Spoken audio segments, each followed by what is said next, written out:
Is there proof for God's existence? This guy seems to think so, but then he completely misses the point that all of the standard apologetic methodology is inherently flawed and laughably nonsensical. Why? Because he's not concerned with that. It just gets in the way of his fee-fees. So let's watch another one fail, shall we? I certainly don't think any of them will ever succeed.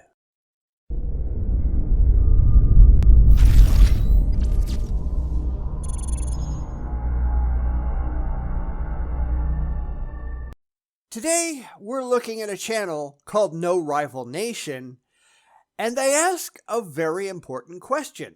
If God exists, where is the proof? And then it devolves into already debunked apologetic nonsense, wishful thinking, emotional diatribes, and just utter ignorance. Because the fact is, there is no proof. There is no good reason to think that this imaginary friend of theirs exists at all.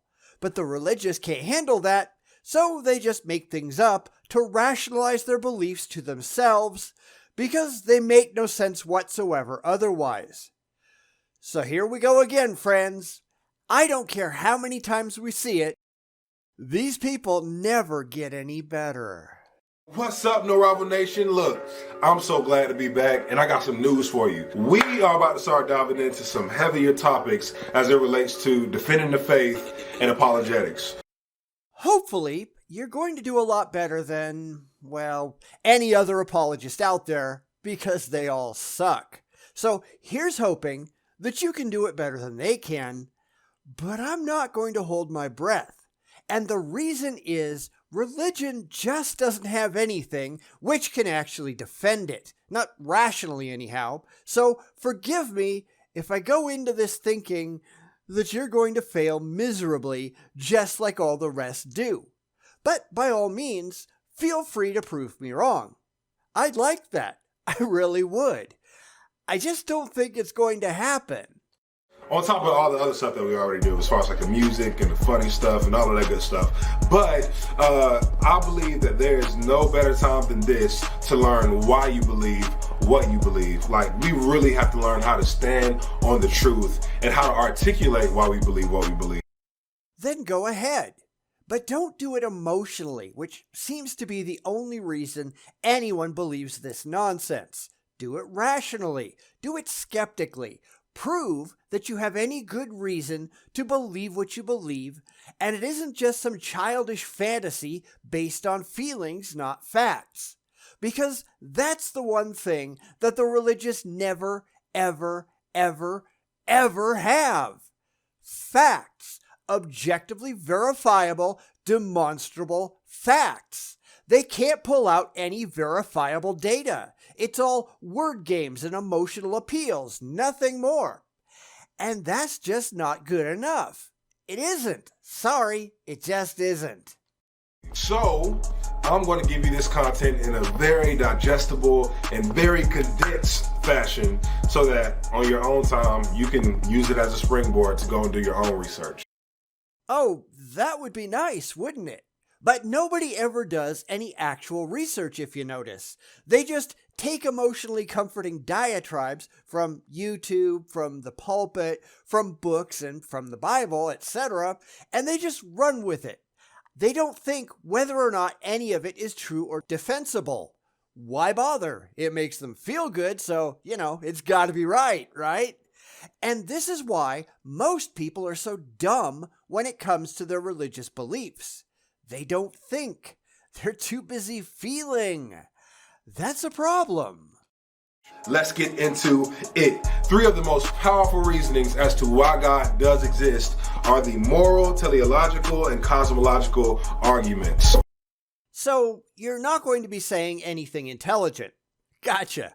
That's exactly what I said up front. These are people who don't have any idea what proof is, what you would need to objectively demonstrate something like God, nor do they have any interest in actually looking for such proof, or in changing their emotionally held beliefs in light of the utter lack of such proof, Because that's not what they're in it for. They're in it for the feels, not for the reals. All of these arguments have been soundly debunked, and we've done them time and time and time again on this very channel. But the religious, well, they can't change their tune, because not only do they not have anything else, but they just don't care. They are not talking to the skeptics who keep debunking these nonsensical arguments. They're only talking to the gullibly faithful who aren't interested if any of it makes any sense to begin with. It's why they do what they do. They aren't running these arguments past the skeptics who are going to point out all of the clear and obvious problems. They're only pushing them on the faithful who are desperate to find something, anything that will validate their already held emotional beliefs. It's why they don't actually get anywhere. And this guy, he won't get anywhere either. First up, the moral argument.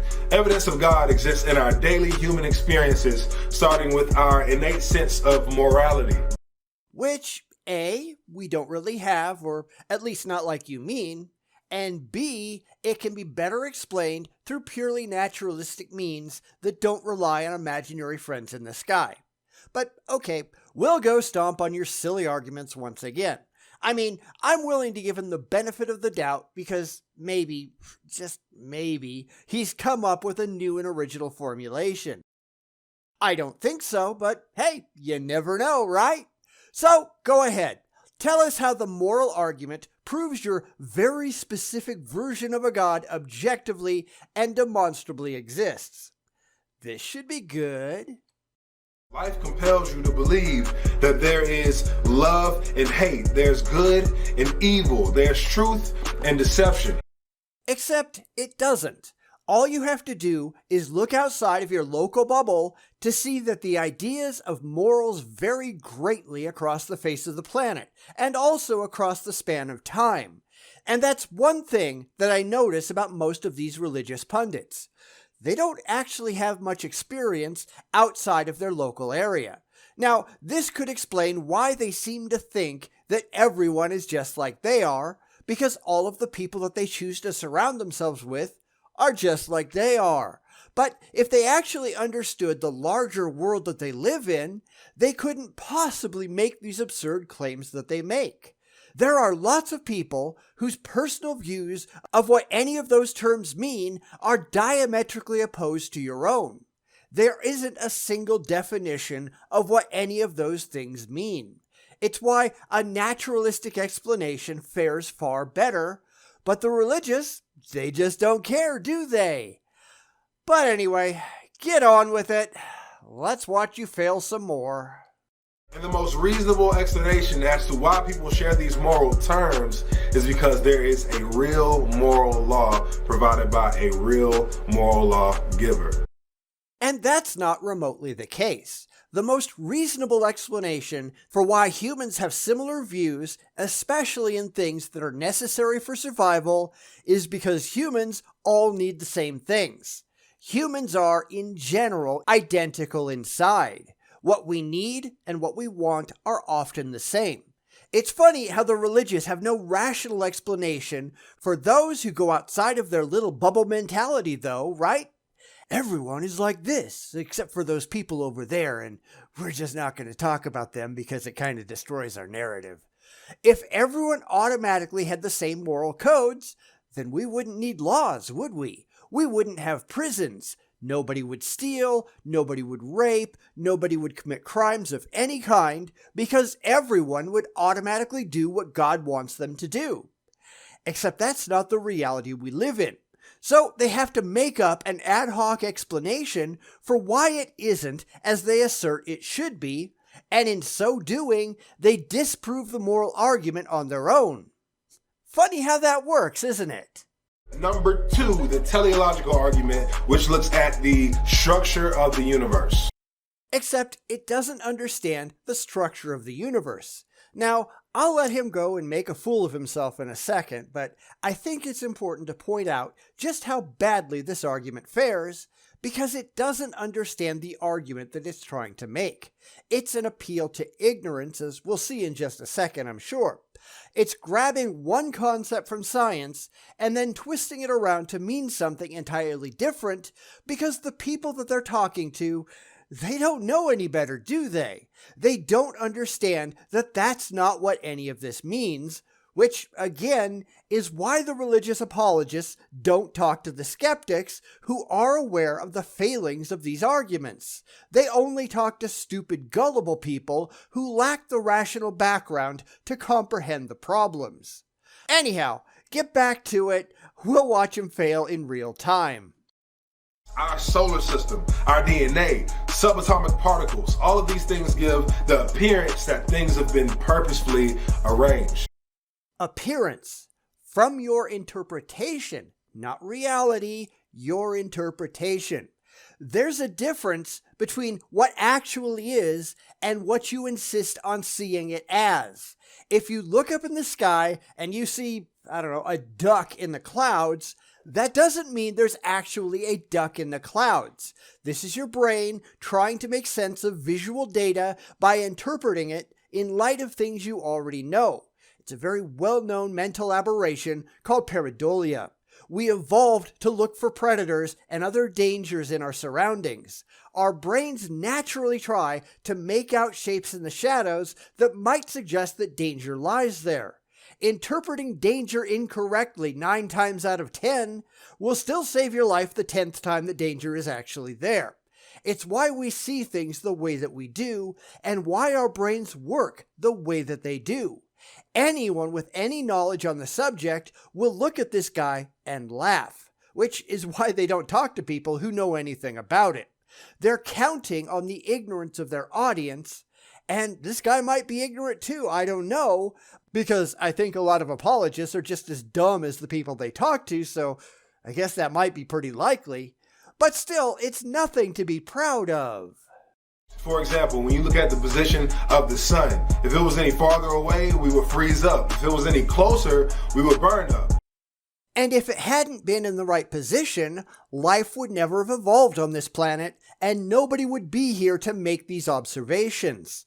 This is exactly what I mean. They think that they were inevitable, that everything exists for us, instead of us being a natural result of things being in the right place at the right time. It takes us right back to that puddle argument, which, for those who don't know, it goes like this. We always ask ourselves why, because we look for intention around us, because we always we do something with intention. We boil an egg in order to eat it. So we look at the rocks and we look at the trees and we wonder what intention is here, even though it doesn't have intention. So we think, so what did this person who made this world intend it for? And this is the point where you think, well, it fits me very well. The caves and the forests and the stream and the mammoths. He must have made it for me. I mean, there's no other conclusion you can come to. And it's rather like a puddle waking up one morning. I know they don't normally do this, but allow me, I'm a science fiction writer. A puddle wakes up one morning and thinks, this is a very interesting world I find myself in. It fits me very neatly.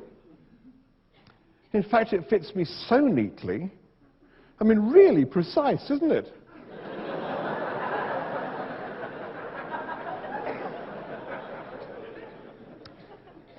It must have been made to have me in it. And the sun rises, and he's continuing to narrate the story about this hole being made to have him in it. And the sun rises, and gradually the puddle is shrinking and shrinking and shrinking. And by the time the puddle ceases to exist, it's still thinking, it's still trapped in this idea that the hole was there for it. And if we think the world is here for us, we will continue to destroy it in the way that we've been destroying it. The religious are that puddle, looking at their surroundings and thinking everything seems perfectly designed for them, rather than recognizing that we are perfectly adapted, or reasonably so, for the surroundings that existed long before we came along. The religious are looking at this completely backwards because they don't understand, or more properly, they don't care about the facts. The facts aren't emotionally comforting, so they just ignore them entirely, don't they? They fundamentally misunderstand the situation because it doesn't make them happy, and they care a whole lot more about their happiness than they do about reality. And that's why these people are so laughably absurd. The fact that the stars aren't just falling on us. The fact that we have the right amount of oxygen and nitrogen to breathe. The fact that our DNA code is so complex. Even when you look at the miracle of childbirth, it's evident that these things aren't just by happenstance. Actually, they kind of are. Or, if not pure happenstance, there are other more rational, more evidentially demonstrable methods than God. Because you notice the false dichotomy that the religious often pull, right? Either it's completely random and chaotic, or God did it. Yet this is exactly what happens when you're looking for emotional comfort and not objective reality. It's the theological blinders that the religious wear that keeps them from dealing with the facts as they are, rather than their faith that makes no rational sense whatsoever. Things coordinate with precision to make life possible, from the solar system to ourselves. It's very obvious that there's an intelligent designer behind all of this. And that's just an emotional leap based on no evidence whatsoever. Because what else can he do? Given his goals and his clear emotional instability, he has no other choice but to leap to that conclusion, because that's the conclusion he wanted to get to all along. We've talked about this before. They are starting with a faith-based conclusion that they have to get to or suffer cognitive failure. Thus, no matter what argument they come up with, they simply end it with, "Therefore God." Except that's not how valid and verifiable thought patterns work. You actually have to prove God is real, and they can't do that, so they just assume that it's true. And that's dumb. It really is. You can't ask a question and presuppose the answer all at the same time. That's blatantly dishonest, but that's how the religious operate. Sad, isn't it? And then lastly, the cosmological argument, which uses the principle of cause and effect, which just means that for every effect, there is some cause. And that makes it an unjustifiable assumption based on the ignorance of their audience. Once again, we see why these things fall apart entirely, because prior to the Big Bang, we have no idea what might have been the case, if prior to the start of time has any meaning whatsoever. We don't know what the physical constraints of what might have come before, if before meant anything, as I said, and therefore, assuming that cause and effect mean anything, that's not a rational assumption that you can make. To do so is complete lunacy, but because it gets them where they want to go, they insist that's how it must have been, because their intended audience isn't that smart to begin with, and they're not going to point out the inherent flaws in the assumption. But we will. Of course we will. We're rational. That's why they don't like talking to us. For example, when scientists proposed the Big Bang Theory, well, then that begs the question, what caused the chain reaction that then led to the effect of the Big Bang? We don't know. Not yet anyhow, and the reality is we might never know. That's just how it works sometimes. That doesn't mean you can just make up a god to stick in there to explain it. That's yet another problem with religion, although the problem certainly goes much farther than that. Humans don't like to be in the dark. We don't like questions without answers. It's coded into our DNA. But just because we want answers, that doesn't mean that we actually have them. It can make you uncomfortable all day long, but until you actually have an answer, a demonstrable, evidence-based, objectively verifiable answer, you're just going to have to deal with being uncomfortable and keep looking. But the religious and other groups, as I said, they don't like that. When faced with an uncomfortable question, rather than saying, "Well, I don't know," as rational people do, They just make something up to fill the void. And conveniently for them, they already have an emotionally comforting belief that will fit the bill, whether it actually makes any sense or not. But, as I've already said, they don't care about that, do they? Logic demands something that is eternally existent and not caused by anything else. It does nothing of the sort, because we're right back to assuming that everything that's ever been is just like it is now, that our logic actually applies to things that fall beyond the bounds of our universe and cannot possibly hope to understand. Therefore, they are falling back on their pre-existing beliefs in a magical father figure in the sky because that seems to answer things in a way that their emotions find palatable. Well, screw their emotions. Reality doesn't cater to you. Reality is what it is, no matter how you feel about it. It's why religion gets you absolutely nowhere intelligent. It doesn't even try. Something that transcends our reality, and it's obvious that our universe is not eternal and it's not uncaused. Which doesn't mean that your God did it, because that's yet another failing of these silly religious philosophical arguments. They leap to your favorite explanation without demonstrating that your favorite explanation actually was responsible. As I'm sure someone will bring up in the comments, maybe Cthulhu did it. I don't know. Come on, you know who you are. Go right ahead. You have my permission. What makes Cthulhu any worse of a candidate than God, or Zeus, or Odin, or invisible, intangible, universe-creating pixies? Why is it your God and not a near-infinite number of other possible gods and aliens and everything else we can possibly imagine? Because you want it, and that's your only reason. Logic points to God. Not remotely. Logic points to, I don't know. You can't even prove God exists. Maybe you should do that first before making these absurdly laughable assertions. For us to try to wrap our mind around the fact that God has no beginning and no end would be for us to think that we could somehow comprehend in our small minds how big God is, in which case he wouldn't be God. Yet, you can't do the same thing when it comes to a wholly naturalistic universe, or multiverse, or whatever it is. Because it's funny how the religious are only too happy to declare that God answers all questions, and then feign utter ignorance in how God actually might have done any of it. Because that isn't important to the religious. They only want to feel good believing it to be true. But that's not how rationality works, is it? Because these people are not rational. There are so many other arguments that validate his existence. Even in science and archaeology, there are so many secular discoveries that validate the Bible. There are none whatsoever. But when your faith demands that you cherry-pick data points and ignore the parts that you don't like, what do you expect? That's rationalization, not being rational. It's starting with a conclusion and working backwards. That's how religion works. It always has, and it always will, because the religious aren't after the truth. They're after comfort. And it's why they never get anywhere useful. But probably the most profound is our personal experience with Jesus. Which you can't prove that you actually have.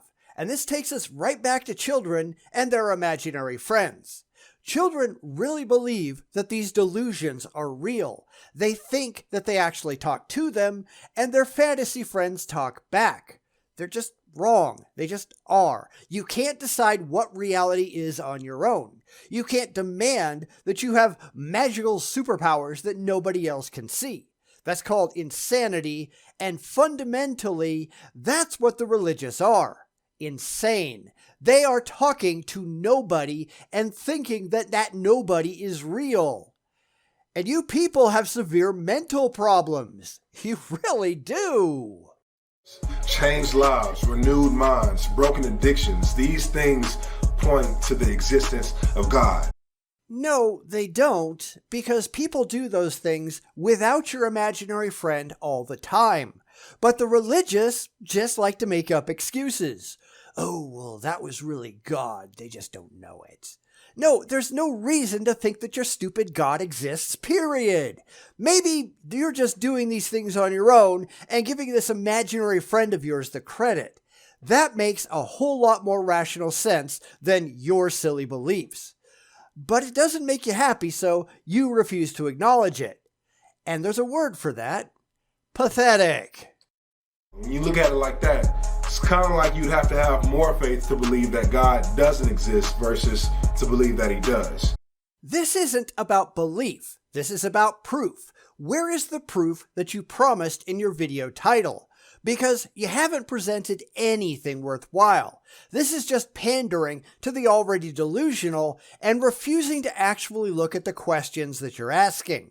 You aren't looking for answers. You're looking for comforting platitudes. You want God to exist, but wanting isn't the same thing as being real. It isn't the same thing as truth. In order for you to find truth, you need to prove that your wishes and desires are demonstrably so in objective reality. When do you think you're going to get to that? And so, I hope this blessed you. Stay tuned for more stuff in the future. Arrival Nation, love you. Peace. No, it just shows me that you're an idiot. And I'm sorry that I have to keep putting it that way, but it's the truth.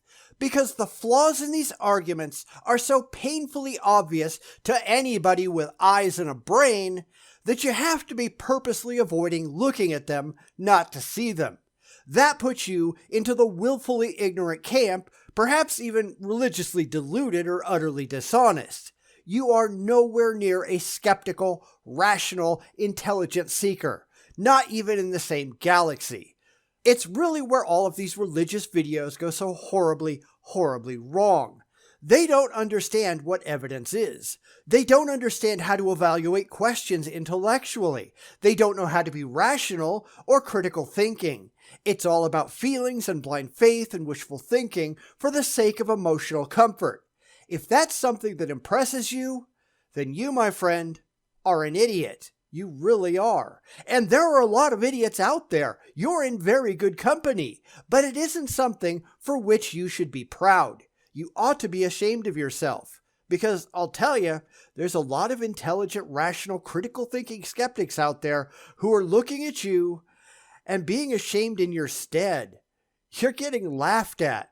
Sorry, you are. Or people are just rolling their eyes and thinking, like I said, you're an idiot. You're not getting the respect that you desire from anyone but the mindless sheep that follow you around. Maybe that's all you want. I don't know. I don't find it impressive in the least. In fact, I find it kind of pathetic. The idea that you care more about your feelings than you do about the facts, that says something about you that's not at all flattering. Maybe you ought to do something about that. Give it a shot. Think. Try. It's really not hard when you get used to it. Who knows? You might realize that you've been wrong all along. Because everybody else knows it except you. Bum